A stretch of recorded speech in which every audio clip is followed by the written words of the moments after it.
The dust had barely settled on Marigold Sullivan's worn traveling boots when she realized the 3 coins in her palm were all that stood between her and starvation in this unforgiving frontier town of Rawlins, Wyoming. It was the spring of 1876, and the wind carried the scent of sage and possibility across the high plains, though Marigold could smell only her own desperation. She stood outside the Silver Spur Saloon, its weathered sign creaking overhead, counting the meager copper pennies for the 3rd time as if they might somehow multiply. Her fingers trembled not from the evening chill, but from the gnawing emptiness in her belly. She had eaten nothing but a stale biscuit in 2 days, and even that had been given to her out of pity by a rancher's wife 3 towns back. The journey west had promised her a fresh start after her father's death, left her with nothing but debts in Philadelphia. Her aunt in California had written letters full of sunshine and orange groves, inviting Marigold to come live with her and help run a boarding house. But the stagecoach fare had eaten through her modest savings faster than she had anticipated, and when the coach broke an axle just outside Rawlins, the driver had informed the passengers they would need to wait 3 days for repairs or find their own way forward. 3 days meant 3 nights of lodging she could not afford, and meals that were now impossible dreams. Marigold pressed her lips together, fighting back the tears that threatened to blur her vision. She was 22 years old, alone in a town where she knew no one, with copper coins that would not buy her even a bowl of stew. Her dark hair hung in a braid down her back, dusty from travel, and her green dress, once her finest, now showed the wear of hard roads and harder circumstances. She had thought herself resilient, thought herself brave for making this journey alone, but standing here with 3 pennies and no prospects, she felt small and frightened and utterly lost. "You planning to spend those coins or just admire them all evening?" The voice startled her, deep and gentle despite the teasing words. Marigold looked up sharply to find a tall man watching her from the saloon doorway. He wore the unmistakable attire of a working cowboy, worn leather chaps over denim pants, a chambray shirt faded from countless washings, and a hat pulled low enough to shadow his eyes. But even in the dimming light, she could see the concern in his expression, the way his mouth curved not in mockery but in something closer to kindness. "I was just—" Marigold started, then stopped, unsure how to explain without revealing the depths of her predicament. Pride warred with hunger in her chest. The cowboy stepped closer, and she could see him more clearly now. He was perhaps 26 or 27, with sun-bronzed skin and dark hair that curled slightly at his collar. His jaw was strong, shadowed with stubble, and his eyes were a striking shade of gray that reminded her of storm clouds over the mountains. There was something solid about him, something steady that made her feel momentarily safer in this strange town. "Those 3 coins are not going to buy you much," he said, his voice matter-of-fact but not unkind. "Not in Rawlins, anyway. Prices here are higher than a hawk's nest." Marigold's cheeks burned with embarrassment. "I am aware," she said stiffly, trying to maintain some dignity. "I was simply taking inventory before deciding on my purchase." The cowboy studied her for a long moment, and she had the uncomfortable sensation that he could see right through her careful pretense. His eyes traveled over her travel-stained dress, her scuffed boots, the slight hollowness in her cheeks that spoke of missed meals. When his gaze returned to her face, something in his expression had softened. "Keep them," he said simply, nodding toward her palm. "Dinner is free." Marigold blinked, certain she had misheard. "I beg your pardon?" "Your dinner. It is free." He gestured toward the saloon behind him. "The owner, Dutch Henry, he owes me a favor or 2. More than a few, actually. I figure I can cash one in tonight and get you a proper meal. Keep your coins. You will need them for other things, I expect." The offer hung in the air between them, and Marigold felt her throat tighten with a confusing mixture of gratitude and wariness. She'd been raised to be cautious of strangers, especially men who offered unexpected kindness, but she had also been raised to recognize genuine decency when she saw it, and something in this cowboy's steady gaze told her he meant no harm. "I cannot accept charity," she said, though the words cost her dearly. Her stomach chose that moment to growl audibly, betraying her. The corner of the cowboy's mouth twitched upward. "It is not charity. It is hospitality. There is a difference. Out here, we look after folks who are passing through. It is just what you do." He paused, then added, "My name is Yates Preston, by the way. I run cattle for the Circle T Ranch, about 15 miles northeast of town." "Marigold Sullivan," she replied automatically, then hesitated. "Mr. Preston, I truly appreciate your offer, but I would not feel right accepting without some way to repay you." Yates Preston shook his head, his expression serious now. "Miss Sullivan, you look like you have been traveling hard and eating light. I do not need repayment for making sure another human being gets a hot meal. That is just basic decency. Now, you can stand out here and debate the philosophy of it with me until we both get too hungry to think straight, or you can come inside where it is warm and let Dutch cook you something that will stick to your ribs. What do you say?" Marigold found herself studying him, trying to understand what motivated this kindness. In Philadelphia, such an offer would have come with strings attached, expectations that no proper woman would entertain. But Yates Preston's eyes held no guile, no hidden agenda that she could detect. He simply looked like a man who had noticed someone in need and decided to do something about it. "Very well," she said finally, closing her fingers around the 3 coins. "Thank you, Mr. Preston. Your kindness is more appreciated than you know."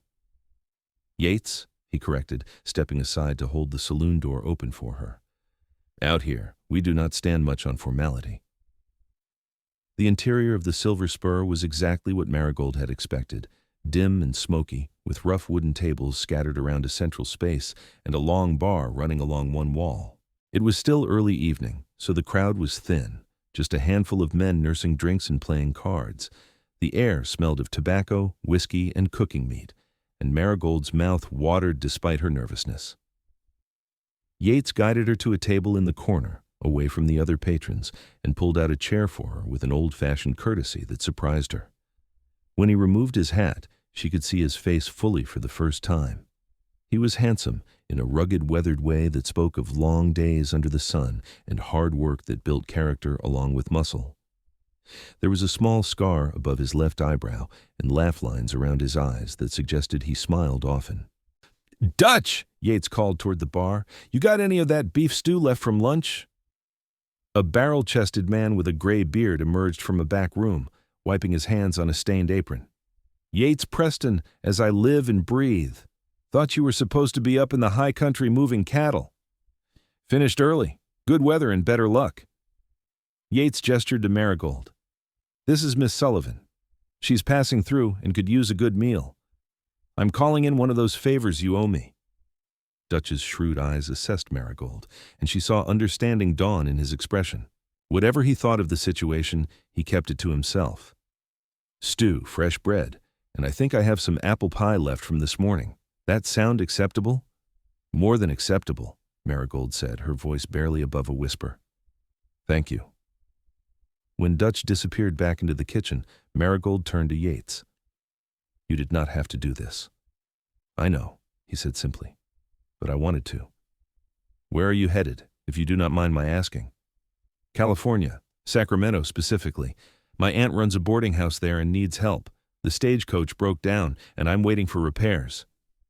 She paused, then added honestly, "I had not planned my funds carefully enough. I find myself rather embarrassingly short of resources."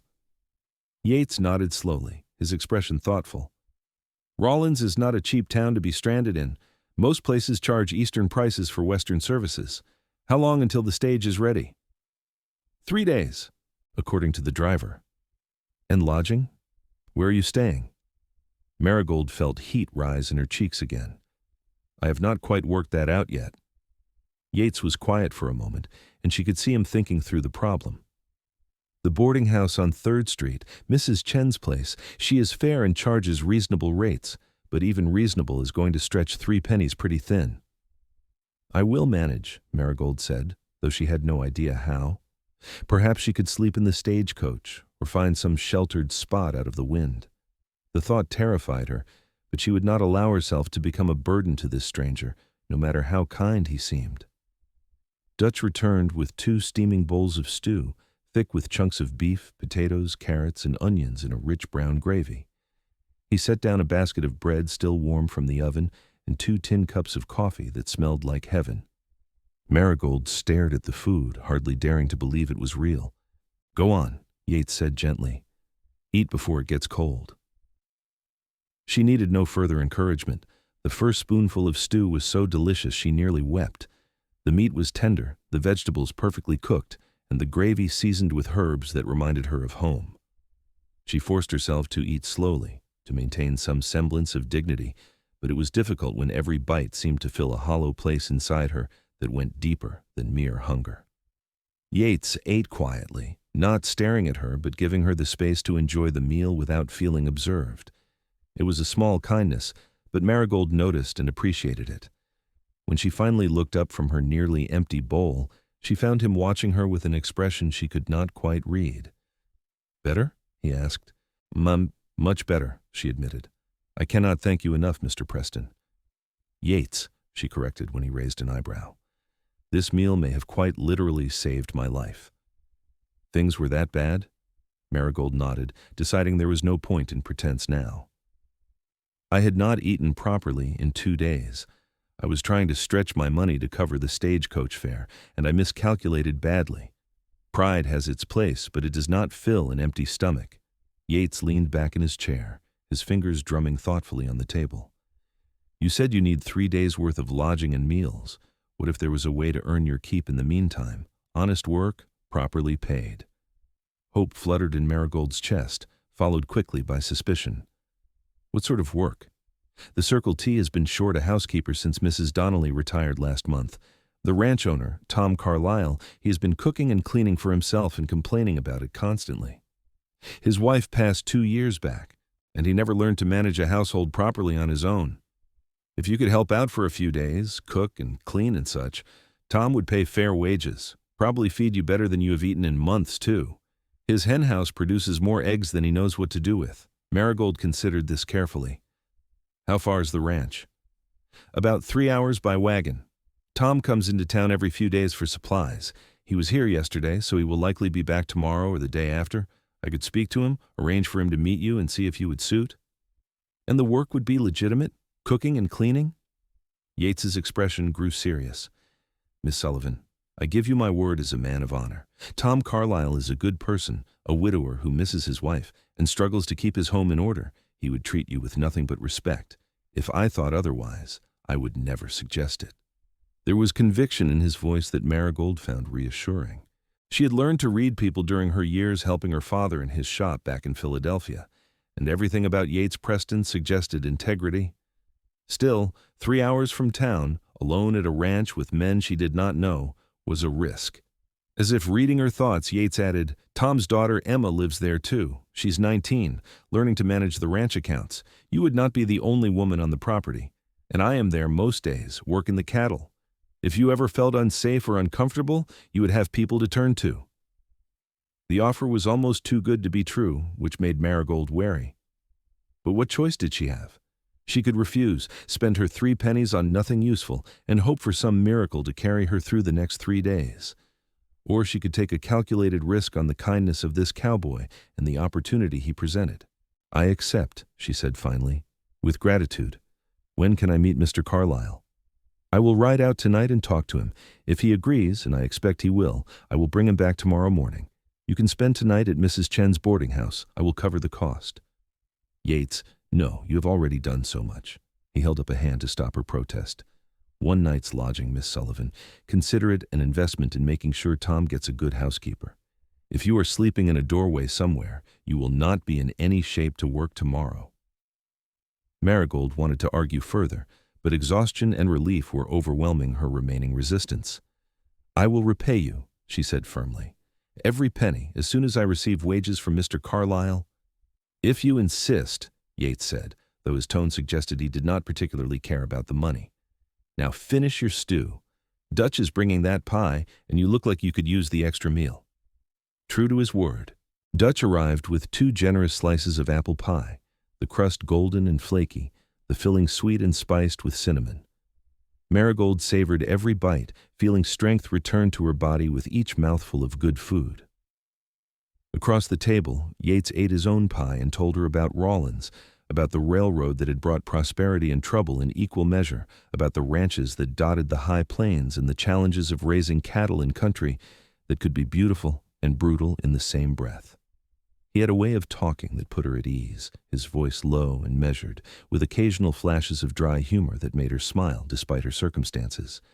She learned that he had been working cattle since he was 14, that he had come west from Missouri after the war, that he loved this wild country with its endless sky and harsh demands. There was a poetry in the way he described the land, a genuine affection that suggested he had found his place in the world. "What about you?" he asked eventually. "What was your life like in Philadelphia?" Marigold told him about her father's tailor shop, about growing up surrounded by bolts of fabric and the whisper of needles through cloth. She spoke of her mother's death when she was 12, of learning to keep house and help her father with the business. She mentioned, more quietly, her father's sudden illness last winter, the way he had faded quickly despite the doctor's best efforts, leaving her with nothing but memories and debts that forced her to sell everything. "I am sorry," Yates said, and the sympathy in his eyes was genuine. "That is a heavy burden to carry alone." "I am managing," Marigold said, though until tonight that had been barely true. "My aunt's letters gave me hope. A new start in California seems like a chance to build something better.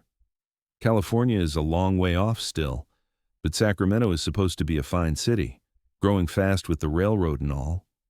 He paused, then added, "Though I cannot imagine it is as beautiful as Wyoming." There was pride in his voice, the pride of a man who loved his home, and Marigold found herself smiling. "The mountains here are certainly impressive. I have never seen anything quite like them." They talked until the saloon began to fill with the evening crowd, cowboys and miners coming in for drinks and card games after a long day's work. The noise level rose, and Yates glanced around with a slight frown. "I should get you settled at Mrs. Chen's before it gets too late," he said, rising from his chair. "Tomorrow we'll come early." Mrs. Chen's boarding house was a neat two-story building painted white with green shutters, standing on a quiet street away from the saloon district. The proprietor herself was a small, efficient woman who took one look at Marigold's exhausted face and showed her to a clean room on the second floor without asking unnecessary questions. Yates paid for the night, waving away Marigold's renewed protests, and tipped his hat to both women before heading back into the night. Alone in the small room, Marigold sat on the edge of the narrow bed and finally allowed herself to feel the full weight of the day's events. She had come so close to disaster, to a situation she did not want to imagine, but a cowboy with kind gray eyes and an open heart had changed everything with a simple gesture.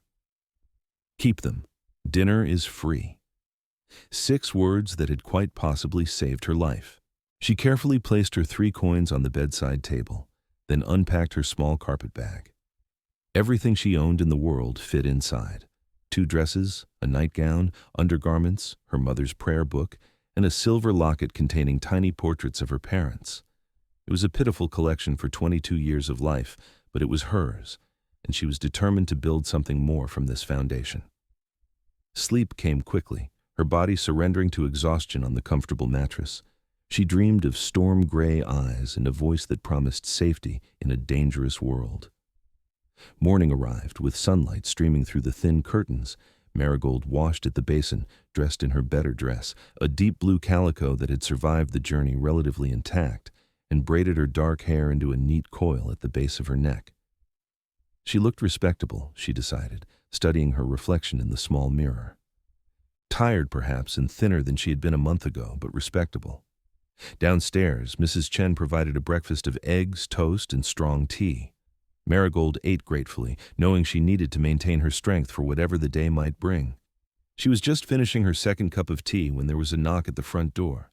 Mrs. Chen returned with Yates Preston, looking much the same as he had the night before, except for a fresh shirt and a clean shave that revealed the strong line of his jaw. Behind him stood an older man, perhaps in his late 50s, with weather-beaten features and shrewd blue eyes beneath bushy gray eyebrows. "Miss Sullivan," Yates said, "this is Tom Carlyle, owner of the Circle T Ranch." Tom Carlyle removed his hat and studied Marigold with an assessment that was thorough but not unkind. "Yates tells me you are looking for temporary work and that you know your way around a kitchen and a household." "Yes, sir," Marigold said, rising to her feet. I kept house for my father for 10 years and helped manage his business. I am a good cook, a careful cleaner, and I am not afraid of hard work." "She is also honest," Yates added, "which counts for something." Tom nodded slowly. "I will be straight with you, Miss Sullivan. My home is not a palace. It is a working ranch house that has not seen a woman's touch in too long. My daughter does her best, but she has her hands full with the account books and learning the business side of ranching. I need someone who can cook proper meals, keep the place clean, maybe do some laundry and mending. I will pay you $2 a day plus room and board. Work for 3 days, and you will have $6 to add to your traveling money. Sound fair?" $2 a day was generous, more than Marigold had dared hope. "More than fair, Mr. Carlyle. Thank you." "Good. We will head out within the hour. Do you have things you need to collect?" Marigold gestured to her carpet bag at the base of the stairs. "That is everything." Something flickered in Tom's eyes, understanding perhaps, or sympathy. "Travel light, do you? Well, that makes things simpler. Yates, you riding back with us?" "I am. Need to check on that fence line in the north pasture anyway." The wagon ride to the Circle T Ranch took them across rolling plains dotted with sage and wildflowers. The sky arched overhead, impossibly blue and vast, and Marigold found herself understanding a little of what Yates had meant about the beauty of this country. It was harsh and unforgiving, certainly, but there was a grandeur to it that took her breath away. Tom Carlyle drove the wagon with practiced ease, keeping up a steady stream of conversation that told Marigold about his ranch, his cattle, and his hopes for the future. He spoke fondly of his late wife, Sarah, who had been the heart of their home, and of his daughter, Emma, who had her mother's intelligence and determination. He was a good man, Marigold decided, weathered by life, but not hardened by it. Yates rode alongside the wagon on a handsome chestnut horse, occasionally pointing out landmarks or answering Tom's questions about the cattle. Marigold found her gaze drawn to him more often than she cared to admit. There was something compelling about the way he sat his horse, easy and confident, completely at home in this wild landscape. He caught her looking once and smiled, a slow, warm expression that made her heart do a strange little skip in her chest. She looked away quickly, reminding herself that she was heading to California, that she had no business developing feelings for a cowboy in Wyoming, no matter how kind he had been. Her future lay in Sacramento with her aunt, building a stable life far from the uncertainties of the frontier. Yates Preston was simply a good man who had helped her when she needed it most, nothing more. But her traitorous heart did not seem to be listening to logic. The Circle T Ranch house came into view just before noon, a sprawling single-story structure built of logs and rough-hewn timber with a wide porch that wrapped around the front and side. Outbuildings dotted the property, a barn, corrals, a chicken coop, and what looked like a bunkhouse for ranch hands. Cattle grazed in distant pastures, and the whole place had an air of industrious prosperity. A young woman emerged from the house as the wagon pulled up, shading her eyes against the sun. She was pretty, with blonde hair pulled back in a practical bun, and her father's blue eyes. She wore a simple cotton dress protected by a large apron, and she smiled warmly as Tom helped Marigold down from the wagon. "Emma, this is Miss Marigold Sullivan. She will be helping around the house for a few days. Miss Sullivan, my daughter Emma." "Please call me Marigold," Marigold said, returning the smile. "I am pleased to meet you." "And I'm pleased to have another woman around," Emma said with feeling. "Father and Yates are wonderful, but they track in half the prairie every time they come inside, and neither of them can cook anything more complicated than burnt coffee and charred steak."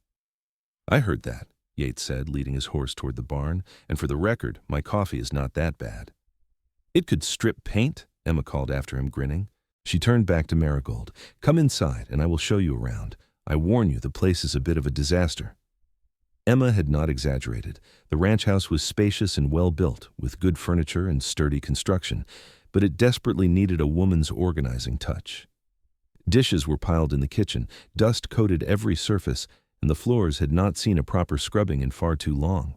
Laundry overflowed from baskets in the corner, and the whole place had the slightly stale smell of a space that needed airing out. But beneath the neglect, Marigold could see the bones of a good home. The kitchen was large and well-equipped, with a modern cast-iron stove and plenty of counter space. The parlor had comfortable furniture arranged around a stone fireplace, and the bedrooms were generously sized with real glass windows that let in the mountain light. "Hey, I know it looks overwhelming," Emma said apologetically. "We just kept falling further behind, and neither Father nor I really knew where to start." "It is nothing that hard work cannot fix," Marigold assured her. "I have seen worse, truly. Give me a few days, and this place will shine." Emma showed her to a small bedroom off the kitchen, simply furnished but clean, with a window that looked out toward the mountains. Marigold set down her carpetbag and took a deep breath, feeling something settle inside her. This was work she knew, work she was good at. For 3 days she would have purpose and security, a chance to rebuild her strength before continuing her journey west. She rolled up her sleeves and got to work. By evening, the kitchen was transformed. Marigold had washed every dish, scrubbed the counters and table until they gleamed, and swept and mopped the floors. She had found flour, lard, and other supplies in the pantry, and prepared a dinner of fried chicken, mashed potatoes, greens cooked with bacon, and fresh biscuits that filled the house with their warm aroma. When Tom, Emma, and Yates sat down to eat, the looks on their faces made every aching muscle worth it. "Miss Sullivan, if you wanted to forget about California and stay on permanently, I would increase your wages in a heartbeat," Tom said after his third piece of chicken. "I had forgotten what real cooking tasted like," Marigold laughed. "I'm flattered, Mr. Carlyle, but I have family waiting for me, though I confess if I did not, I would be tempted. This is a beautiful place." "It is that," Yates agreed quietly, and when Marigold glanced at him, she found him watching her with an expression that made warmth spread through her chest. "Some folks do not appreciate what Wyoming has to offer, but I think you see it." "I am learning to," she said softly. After dinner, while Emma helped with the dishes, Tom and Yates went outside to check on the evening chores. Through the window, Marigold watched Yates walk toward the barn, his long strides easy and unhurried. Even the way he moved had a grace to it, an economy of motion that spoke of years spent working with his body. "Yates is a good man," Emma said casually, following Marigold's gaze. "The best cowboy father has ever employed. Honest, hard-working, and kind to animals and people alike. He has been with us for 3 years now, and we consider him family." Marigold felt heat rise in her cheeks. "He has been very kind to me. I owe him a great debt." "Do you?" Emma's tone was thoughtful. "From what Father told me, Yates just did what any decent person would do when they see someone in need. He does not consider it a debt. He considers it being human." "Still, I intend to repay him for the boarding house," Emma smiled. "He probably will not accept it, but you can try. He is stubborn about things like that." She paused, then added carefully, "He has not mentioned a woman before. I do not think there is anyone waiting for him anywhere." The implication hung in the air, and Marigold busied herself with drying a plate to avoid meeting Emma's knowing eyes. "I'm traveling to California," she said firmly. "I have no plans to stay in Wyoming." "Plans change," Emma said simply. "Life has a way of surprising us." That night, lying in her narrow bed, Marigold stared at the ceiling and tried not to think about storm-gray eyes and a gentle voice. She had known Yates Preston for less than 24 hours. It was absurd to feel this pull toward him, this growing awareness that had her heart racing whenever he walked into a room. She was a practical woman, a sensible woman. She did not believe in love at first sight or fairy tale romances, but she could not deny that something had shifted inside her the moment he had spoken to her outside the saloon, offering kindness when she had expected nothing but indifference from the world. He had seen her counting her last 3 coins and had not judged her for her poverty. Instead, he had offered her dignity along with dinner, had treated her like a person worthy of respect and care. "Keep them. Dinner is free." Such simple words, but they had changed everything. Sleep was slow to come, and when it did, her dreams were full of wide skies and a cowboy's smile. The next 2 days passed in a blur of industrious activity. Marigold attacked the ranch house with determination, cleaning every room until it sparkled. She aired out the bedrooms, beat the dust from rugs and curtains, organized the pantry and cellar, and caught up on months of accumulated laundry. She cooked meals that had Tom and Emma singing her praises, and even earned a rare compliment from the taciturn ranch hands who occasionally ate at the main house. But more than the work, Marigold found herself falling into the rhythm of ranch life. She woke early to the sound of roosters crowing and went to sleep to the distant lowing of cattle. She learned to gather eggs from the hen house, to separate cream from milk, to identify the different horses in the corral by sight. Emma became a friend, sharing stories about her mother and her own dreams of one day running the ranch alongside her father. And then there was Yates. He was around the ranch constantly, mending fences, moving cattle, breaking a new horse, or helping Tom with the 100 tasks that came with managing a successful cattle operation. But he always seemed to find time to stop by the house, to ask Marigold how her day was going, to share small moments of conversation that left her feeling seen and valued in a way she had not experienced before. On the second evening, he found her on the porch after dinner, watching the sun set over the mountains in a blaze of orange and gold. "Beautiful, is it not?" he said, settling onto the porch railing beside her. "Breathtaking," Marigold agreed. "We have nothing like this in Philadelphia. The buildings block most of the sky." "I could not live like that, I think, hemmed in by walls and crowds." Yates tilted his head back, studying the first stars beginning to appear in the darkening blue. "Out here, you can breathe, you can think. You can be yourself without the world pressing in on all sides. Is that why you came west? To find space to breathe?" He was quiet for a moment, considering. "Partly. I also came because the war broke something inside me, and I needed distance from the places that reminded me of what I had lost. Missouri after the war was not a good place to be. Too many ghosts, too much bitterness. Wyoming offered a fresh start." Marigold understood that impulse more than she could say. "I think that is what I am seeking too. A place where the past does not define everything." Yates turned to look at her directly, and in the fading light, his eyes were soft and serious. "For what it is worth, Marigold, I think you are going to do just fine. You are strong and resilient and braver than you give yourself credit for. California is lucky to be getting you." The use of her first name sent a little thrill through her, intimate and warm. "Thank you, Yates. That means more than you know." They sat in comfortable silence, watching the night deepen around them. Somewhere in the distance, a coyote howled, and Marigold felt a strange sense of peace settle over her. This moment, this place, this man beside her, all of it felt right in a way that nothing had felt right since her father died. "I wish I did not have to leave," she said quietly, surprising herself with the admission. Yates was very still. "You could stay. Tom meant what he said about permanent work. And even if the ranch did not work out, Rawlins always needs good people. Mrs. Chen is getting older and could probably use help at the boarding house. The school teacher is talking about retiring, and they will need a replacement. There are options. My aunt is expecting me. She has made plans, arranged a position for me. I cannot simply abandon that." "No, I suppose not." There was something in his voice, a careful neutrality that suggested he was holding back what he really wanted to say. "When does your stage leave?" "Tomorrow afternoon. Tom has agreed to drive me back to town in the morning." She forced brightness into her tone. "I will have earned $6, which along with what I had saved will get me comfortably to Sacramento. Thanks to you and the Carlyles, my disaster has turned into a blessing." "I am glad," Yates said, but he did not sound glad. He sounded resigned, perhaps even sad. "You deserve good things, Marigold. You deserve a life that makes you happy." Before she could respond, Tom called from inside, asking Yates to help move a heavy piece of furniture. The moment broke, and Yates stood, tipping his hat to her before heading inside. Marigold remained on the porch, her heart heavy with confused emotions she did not want to examine too closely. That night, she lay awake for hours, listening to the unfamiliar sounds of the ranch around her. Somewhere nearby, Yates was sleeping in the bunkhouse.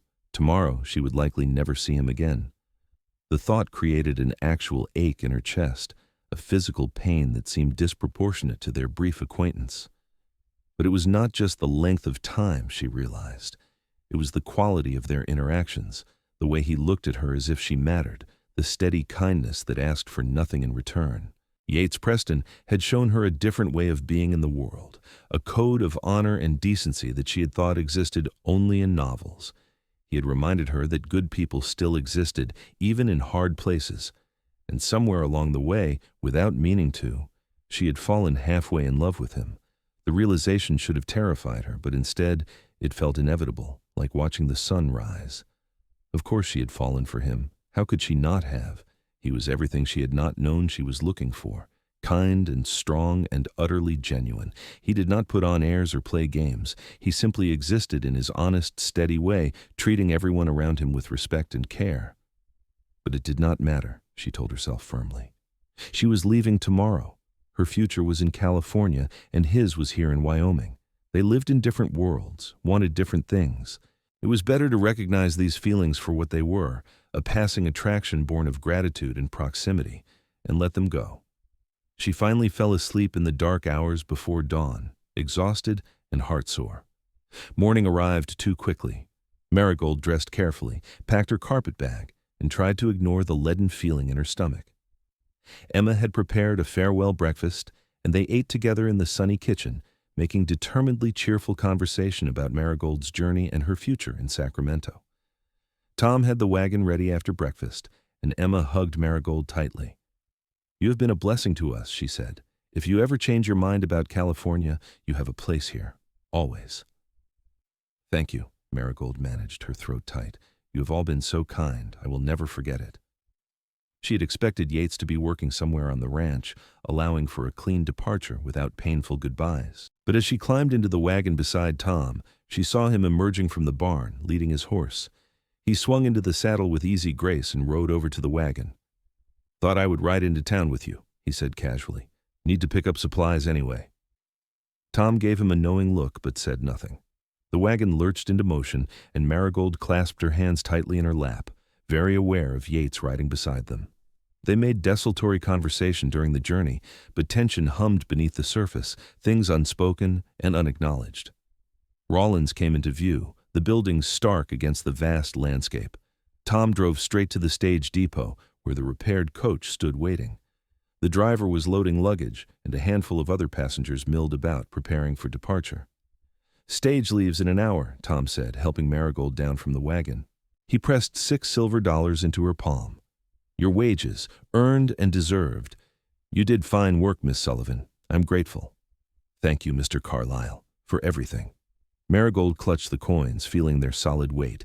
Combined with her original 3 pennies and the small amount she had saved, she now had enough to reach California with a modest cushion for emergencies. Security, or at least the promise of it. Tom excused himself to handle some business, leaving Marigold standing beside the stage depot with her carpet bag at her feet. Yates had dismounted and stood a few feet away, his hat in his hands, his expression conflicted. "Well," Marigold said, trying to keep her voice steady, "I suppose this is goodbye." Yates took a step closer. "It does not have to be." Her heart stuttered. "What?" "Stay," he said simply. "Stay in Wyoming, not because you owe me anything or because you do not have other options. Stay because you want to. Because this place could be good for you. Because—" He hesitated, then plunged forward. "Because I do not want you to leave." Marigold stared at him, barely breathing. "Yates, we have known each other for 3 days. I know. I know it is fast and probably foolish, and you have every reason to think I have lost my mind. But Marigold, I have never felt about anyone the way I feel about you. From the moment I saw you counting those 3 coins, trying so hard to be brave when you were clearly terrified, something in me just knew. You are meant to be here, with me." The words hung between them, raw and honest and utterly terrifying. Marigold felt tears prick her eyes. "My aunt is expecting me. I have made commitments.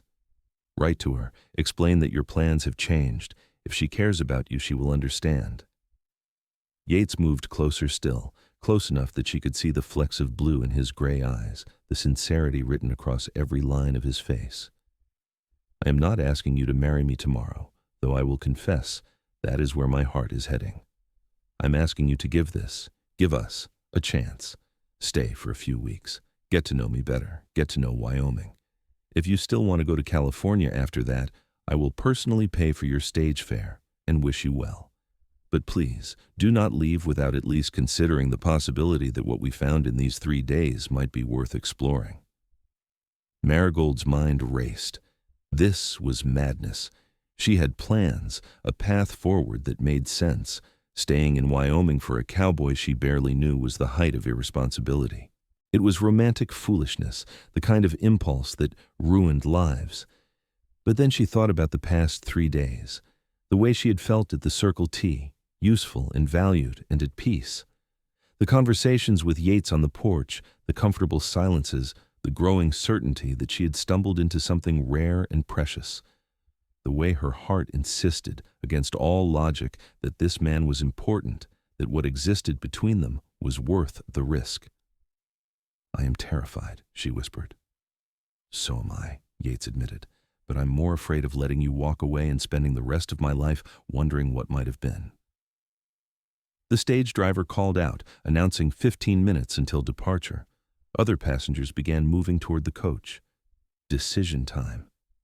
Marigold closed her eyes, listening to her heart. It spoke clearly, drowning out the voice of caution and practicality.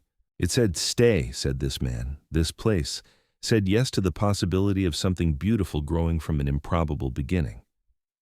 She opened her eyes and looked directly at Yates. "If I stay, I want to do this properly. Courtship, getting to know each other, no assumptions about the future. And if I decide California is still where I need to be, you will not make me feel guilty for leaving." Hope blazed in Yates's face, transforming it. "Agreed. Absolutely agreed. Anything you want." "Then I will stay," Marigold said, her voice gaining strength.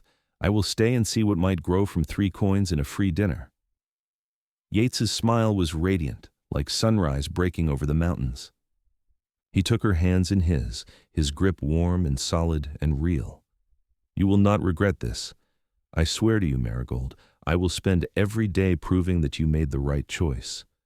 "You already have," she said softly, "from the moment you saw me and decided to care." He squeezed her hands gently, and she saw emotion swimming in his eyes. Around them, the stage depot bustled with activity, but in their small bubble, the world had narrowed to just the 2 of them and the extraordinary risk they were taking on each other. Tom returned to find them still standing hand in hand, and his weathered face broke into a broad grin. "Well now, this is an interesting development. Should I take it that Miss Sullivan will be needing a ride back to the ranch rather than a ticket to California?" "If the position is still available," Marigold said, feeling giddy and terrified and wildly alive all at once. "It is, and you are welcome to stay as long as you like," Tom said warmly. "Emma will be over the moon. She's been pestering me about convincing you not to leave since yesterday morning." They returned to the Circle T in a much more light-hearted mood than they had left it. Emma did indeed react with delight, hugging Marigold and whispering, "I knew it. I knew there was something between you 2. The days that followed established a new pattern. Marigold continued her work at the ranch, but now with the understanding that this was not temporary. She was building something here, putting down roots in this wild country. Tom increased her wages and gave her more responsibility, trusting her to manage not just the household but also aspects of the ranch's domestic operation. And Yates courted her with old-fashioned determination and creativity that charmed her completely. He brought her wildflowers picked from the high meadows, their colors impossibly bright against his weathered hands. He took her riding, teaching her to sit a horse properly and showing her the far reaches of the ranch, the places he loved best. They spent evenings on the porch, talking about everything and nothing, learning each other's stories and dreams and fears. He was unfailingly patient with her nervousness, never pushing for more than she was ready to give. When he first kissed her, 3 weeks after she had stayed, it was under the stars with the scent of sage in the air, and it was the sweetest thing Marigold had ever experienced.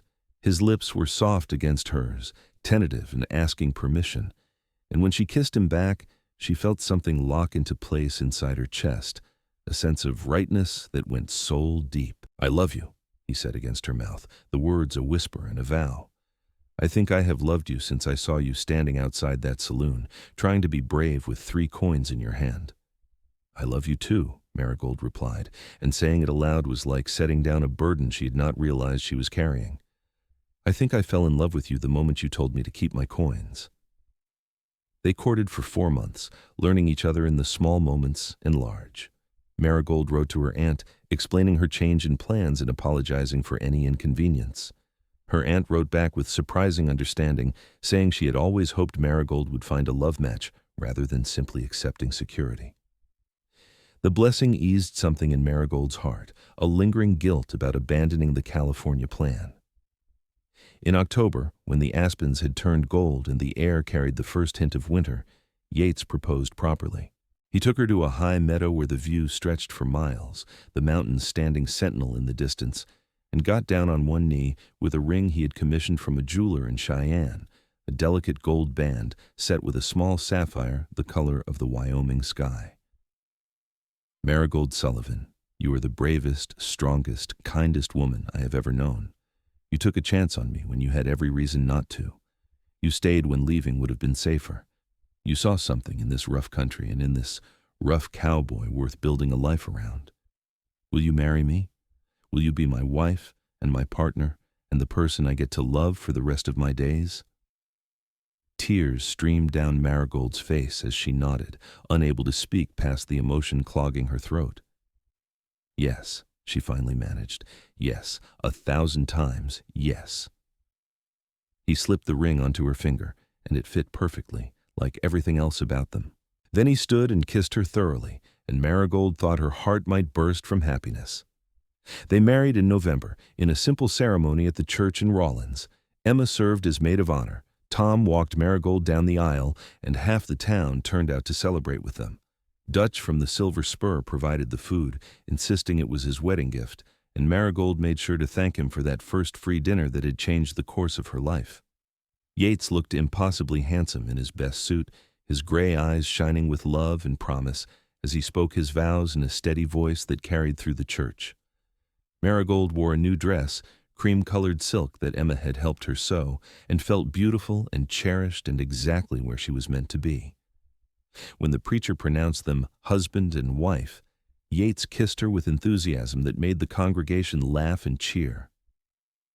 Marigold did not care about the spectacle. She was too busy falling even deeper in love with this man who had seen her at her lowest and chosen to lift her up. Tom gave them the use of a small cabin on the ranch property for their first year of marriage, a sturdy two-room structure that Yates and some of the ranch hands renovated and expanded. They made it a home, filling it with furniture Yates built and curtains Marigold sewed, with laughter and love and the quiet joy of two people who had found each other against all odds. Their first winter was hard, the Wyoming cold, fierce, and unrelenting. But they kept each other warm, both literally and figuratively, learning the rhythms of married life. Yates taught Marigold more about ranching, and she discovered she had a talent for working with horses. Marigold introduced Yates to books and poetry, reading aloud on long winter nights while the wind howled outside their walls. In the spring, Marigold realized she was pregnant. The discovery filled her with equal parts joy and terror, but Yates's reaction of pure delight soothed her fears. He became even more protective and attentive, though he was careful not to treat her like fragile glass. He understood she was strong, had always been strong, and pregnancy did not change that fundamental truth. Their son was born in December as the year turned toward a new decade. The labor was difficult, attended by the doctor from Rawlins and Emma, who proved remarkably capable as a midwife. But when Marigold finally held her baby boy, all the pain faded into insignificance. They named him Thomas Yates Preston, after the two men who had shaped their lives most significantly. Little Thomas had his father's gray eyes and his mother's dark hair, and from the moment Yates held his son for the first time, Marigold knew this man would be the best father any child could hope for. The years that followed were full and rich.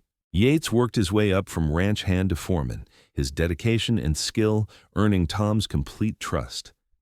Marigold became an integral part of the Circle T's operation, managing the household and taking on responsibilities that freed Emma and Tom to focus on expanding the ranch's reach and reputation.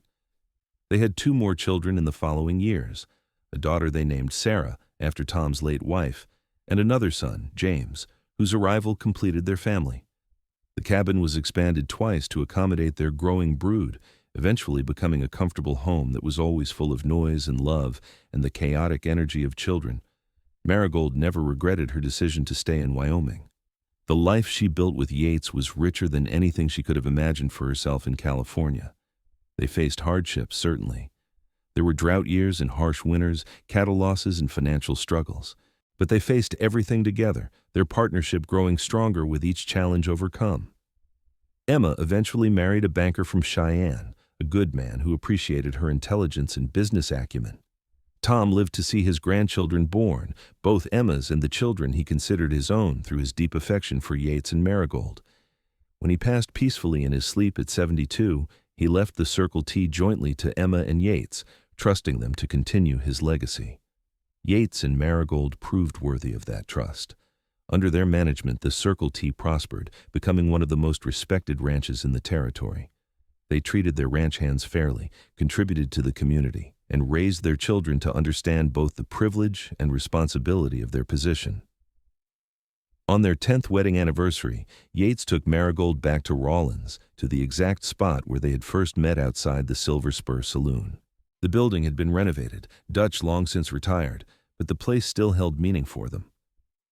"Do you remember what you were doing when I first saw you?" Yates asked, his arm around her waist. "Counting 3 coins and trying not to cry," Marigold said with a smile, "convinced I was going to starve or worse. I took one look at you and thought, that woman is too brave to be defeated by circumstance. She just needs a chance." He turned to face her fully, his gray eyes as warm as they had been a decade ago. "Best decision I ever made, giving you that chance. Best decision you ever made, taking it." "We were both taking a chance," Marigold corrected gently.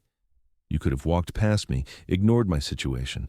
I could have gotten on that stage and never looked back, but we both chose to risk safety for possibility." "And look what we built from that risk," Yates said, gesturing broadly at the life they had created. 3 beautiful children, a successful ranch, a partnership that makes every day better than the last, all because I saw a woman counting 3 coins and decided to offer her a free dinner. Marigold laughed, then sobered, reaching up to cup his face with her hands. "You gave me so much more than dinner, Yates Preston.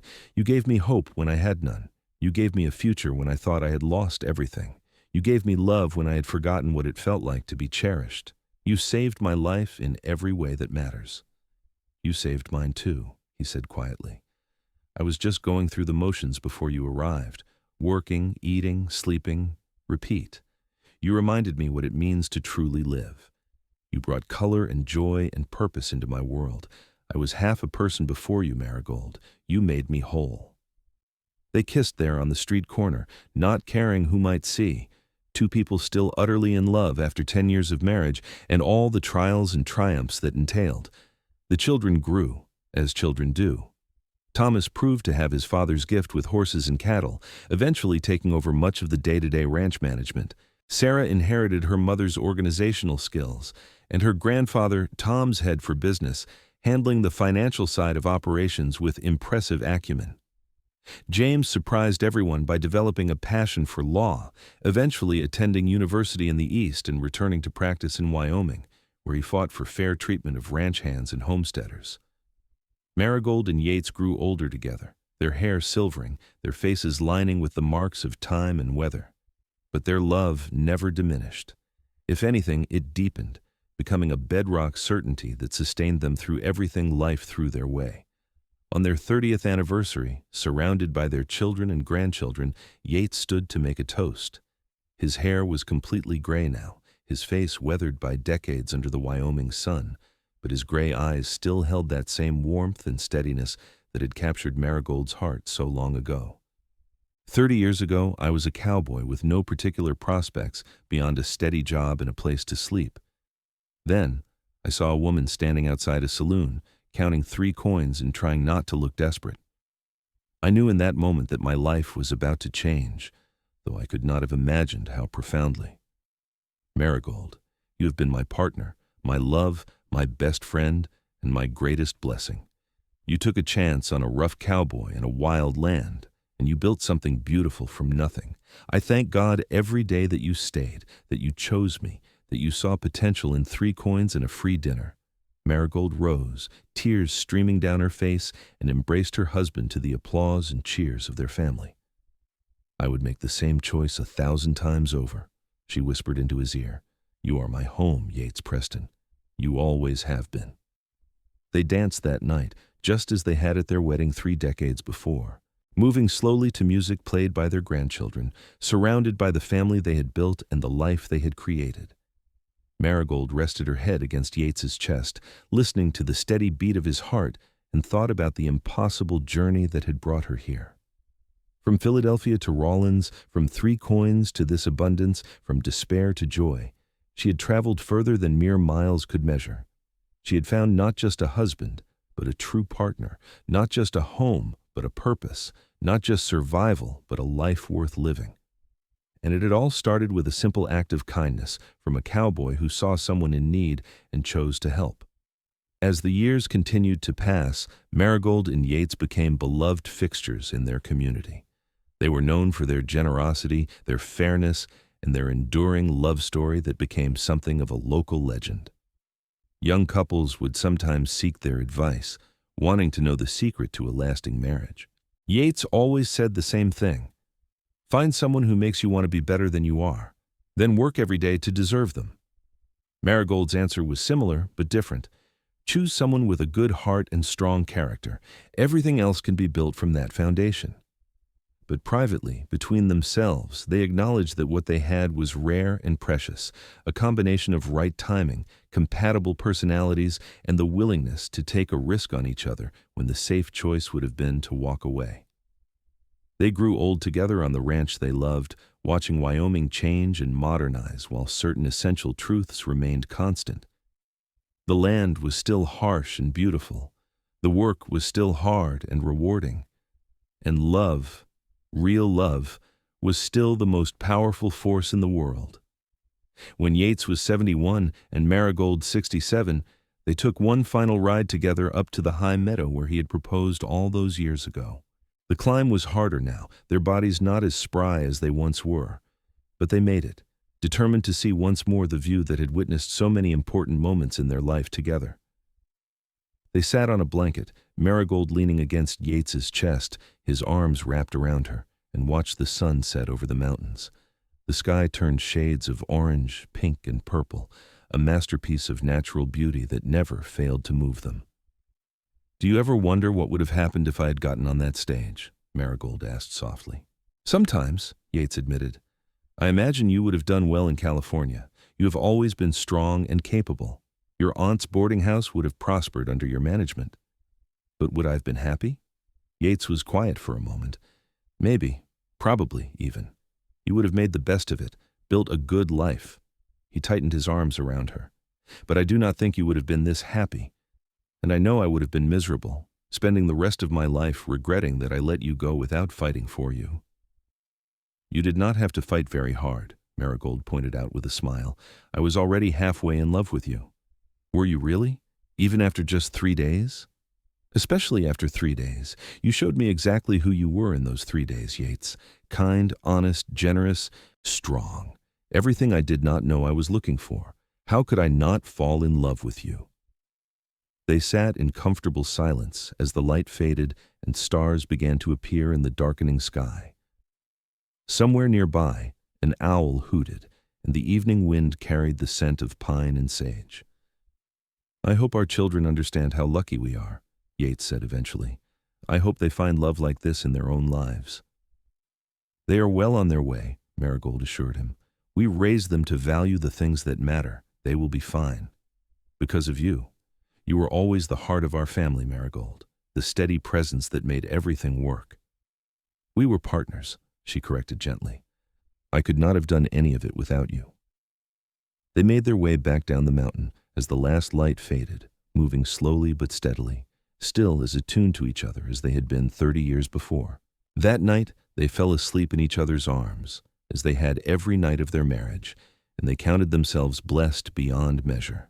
Yates passed away quietly in his sleep 2 years later, at 73, his heart simply stopping after a life well lived. Marigold woke to find him gone, and though her grief was profound, she did not regret a single moment of their time together.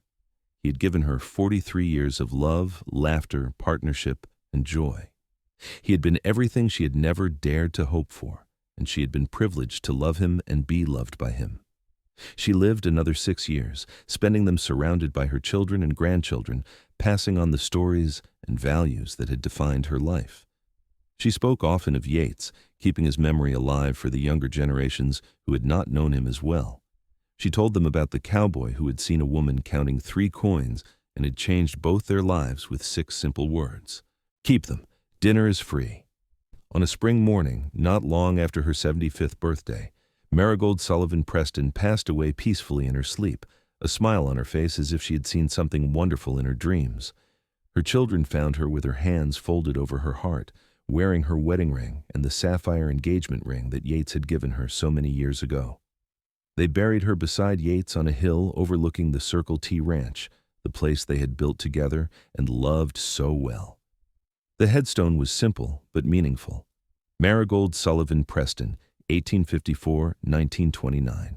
Beloved wife, mother, and grandmother. She took a chance on Wyoming and never looked back. And beside it, Yates's stone. Yates Preston, 1850–1925. Devoted husband, father, and friend. He saw someone in need and chose to care.